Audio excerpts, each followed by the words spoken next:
Hello everybody. This is my first unboxing video.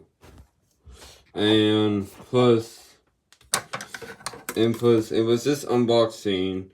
It's a CRJ700, which is a American Eagle. Excuse my bust is showing. I just unboxing it right here. Excuse my fingers. Let me put this. And plus, this I got the box. Comes the moment I've been waiting for. Yep.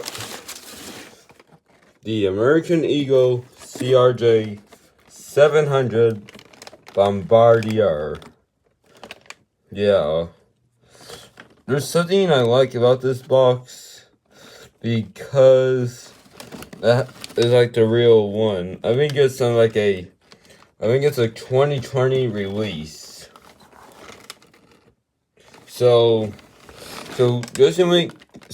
I might make a collection of these CRJ700s, but I might get a CRJ701. It's like I might order a 701. And plus, this is the CRJ700, as you can see.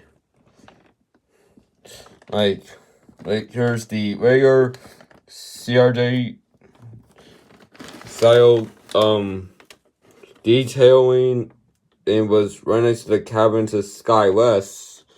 And there's my favorite part about this aircraft. It has a T-tail on it. So this is my first unboxing video of this aircraft. So pretty soon I might make an airport update on this. Stay tuned.